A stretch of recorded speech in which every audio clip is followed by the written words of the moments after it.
Oh, hello there, yes, just a quick one.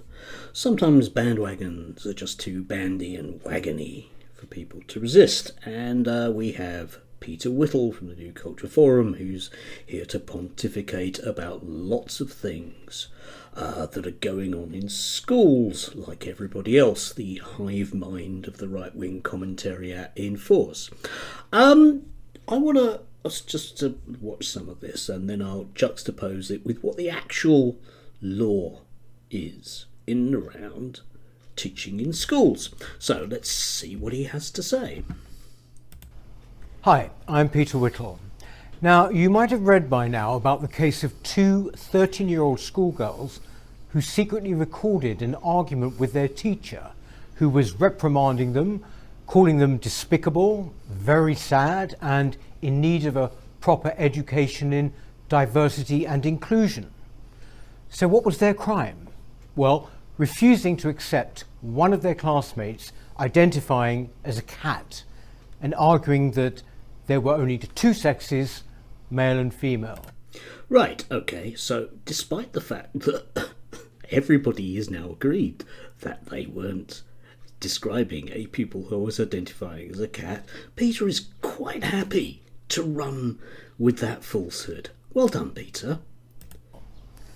The teacher was outraged at this affront to her ideology. Her reaction was straight out of the gender ideology playbook. I salute these two girls for their courage, and I hope it inspires more and more school pupils to do the same. Right, okay. I think the teacher was affronted at her authority rather than her ideology. We don't know what the teacher's ideology is.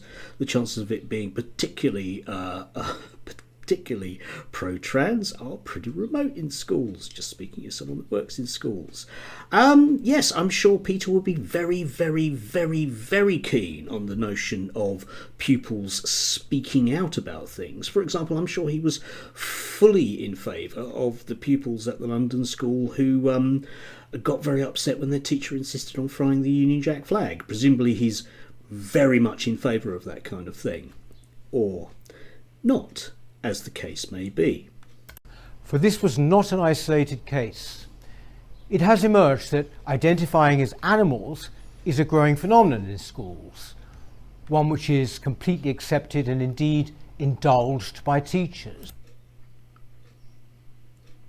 Okay, just to dive in there, again, if you look at the actual press today, once you move past the jumping up and down headlines, it's widely acknowledged that people aren't identifying, no matter what Catherine Bersingler says.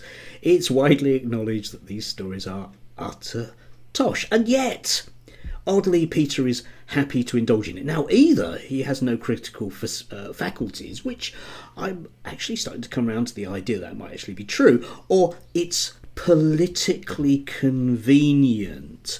Yes, let's think about what might be politically convenient in terms of the press suggesting things about schools. And of course, schools, pupils, teachers are indulging pupils, yes? Yes, that's what they do, isn't it? They indulge pupils by bringing down Union Jack flags. No, not that one.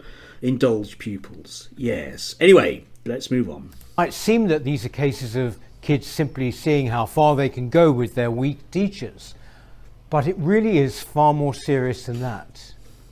It is the absolute and logical conclusion of gender ideology, one which preaches that there are hundreds of genders, that there is no such thing as simple male and female, that all self-identifications are valid, and that to challenge all of this is to be a bigot who should be silenced. Now, as I say, I'm encouraged to see pupils. Right, and in essence, there's the cake and eat it moment. So you want people to speak up about things, but at the same time, Peter is very, very keen on imposing new rules about what can be discussed. Let's move on. Pupils fighting back against this indoctrination, but it is not enough. Parents must wake up to what is going on in our schools.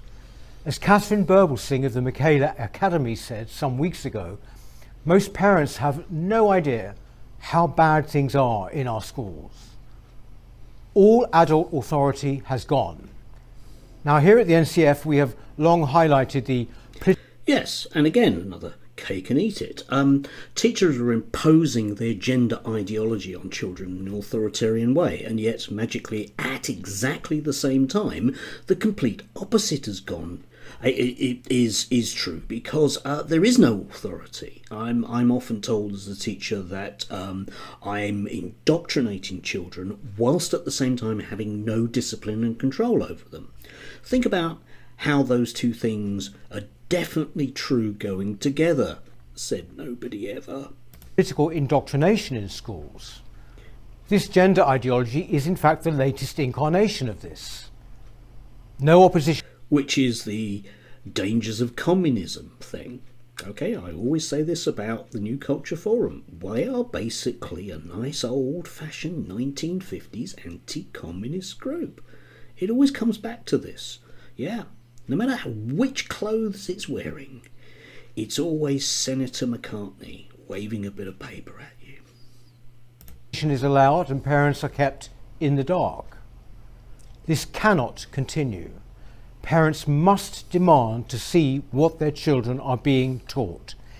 If the teaching materials originate with organisations outside the school, as is so often the case, they must be allowed to see these too. They must no longer trust the school's judgment in these matters, and they should question the motives of teachers and trainers.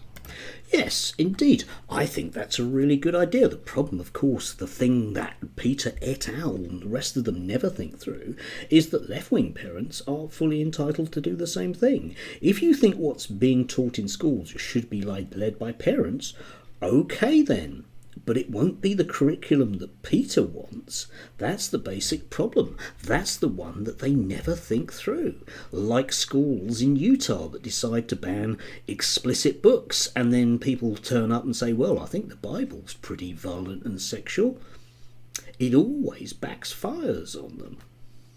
Now, we are already in serious trouble, but we must understand that the future is entirely lost if schools are allowed to see themselves as centres of social and political engineering rather than as places where knowledge and our culture are passed on. The government will apparently be publishing guidelines into the teaching of these trans issues in schools. I won't be holding my breath for one. As in every other aspect of the attack on our culture, I fully expect the government's response to be weak and inadequate.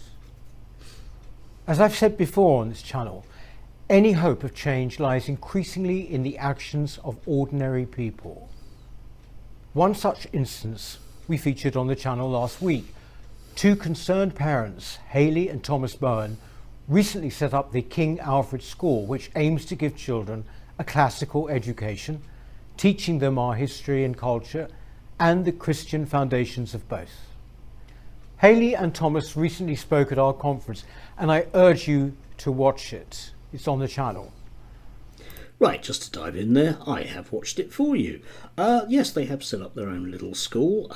Judging by their fees, they are being heavily funded from outside, because the fees they're charging for their individual pupils, they cannot possibly be operating at that level. So someone's bankrolling them. That's the first thing. Secondly, it isn't our culture and values, because their curriculum is lifted from American Christian groups, should we say. So I'm not entirely sure about our culture. Peter? What they have started is a drop in the ocean, but as an example of what can be done, it is profoundly important. In the meantime, all parents must realise that the time has come to get serious, because all our futures rely on it. Thank you. Yes, thank you, Peter. Yes, indeed. Well, thanks for that, Peter. Peter, like so many other people, either pretends or doesn't know, I'm guessing in this case doesn't know, actually what the law is. And I'm just going to quote from something that schools have to obey in terms of ideology, and this has come from the government. There are 5 British values that have to be taught in schools. If they're not, Ofsted will close the school. I'll say that again for the hard of thinking. If they're not, Ofsted will close the school. And sometimes the final 2 are lumped together, so I'm going to sort of group them as 4 here. So let's think about Peter in respect to these 4 British values. The first one is respect for the rule of law. Respect for the rule of law means that everyone in society is treated equally and fairly, and that everyone follows the same rules and laws. This value promotes a sense of order and stability in society and helps to prevent crime and other harmful behaviours. The UK justice system is a large part of this, including laws, police officers and courts. Yes, yes, indeed, schools have to teach that, okay, for obvious reasons. I don't think you need to unpack that as some weird ideology, but we do. And part of that is following, for example, the national curriculum, which will lay out exactly what teachers can and can't do. That's the rule of law. Again, I'll say it again, that's the rule of law. What Peter is suggesting, along with lots of other people, is magically that teachers are doing something that's illegal. They're not. The second one's a biggie, which Peter will be fully into given his classical training: individual liberty. Individual liberty allows people to pursue their own goals and interests, providing they do not harm others. This British value is based on the idea that people should be free to make their own decisions and choices within the bounds of the law, of course. Yes, indeed. And people can identify as different genders. It's the law. Are you suggesting, Peter, that people in schools should not treat individuals as individuals, that individual liberty should not be taught? I think Peter basically does think that. Because, of course, some notions of liberty are more important than others, aren't they? Thirdly, democracy. Democracy is the foundation of the UK's political system. Its value is based on the idea that everyone should have an equal say in how the country is run, and that the government should be accountable to the people. All things voting, elections and referendums come into play here. Yes, indeed, they do, don't they? And democracy, again, if Peter wants parents to have more power over schools, okay, fine. Let's set up locally elected bodies. We used to do it that way. They were called local education authorities, but the government shut them down because it meant that they couldn't privatise schools. Now we can go back to that local form of democracy, but like I've pointed out with Bibles and Utah, it will bite you. Yes, and finally, my favourite, mutual respect and tolerance of different faiths and beliefs. There is some confusion around the 4th British value, which is often split into 2, mutual respect and tolerance of different faiths and beliefs. Whether you view these as one whole or 2 individual values, they both promote understanding and acceptance of people from different backgrounds with different beliefs, and help to create a more inclusive and diverse society. Yes, and again, think about it. That's what teachers are teaching. It's not what Peter wants. He doesn't want you, your child, to have that tolerance of other people because they're wrong, because their individual liberty is a threat to him. You know, so many times I say about people like Peter, this is extremely authoritarian, and it's wrapped up once again in the notion of protecting children. Hide behind the children, hide behind the children. He wants children to be speaking out, but unfortunately they're going to speak out very much against his notion of what should arrive in schools, and he won't like the fallout from it. He also won't like the fallout from large numbers of parents that know a lot about education, you know, the educated ones, you know, the left-wing ones, doing the same thing. He can try it, but it'll end in tears for Peter. Anyway, have a lovely weekend.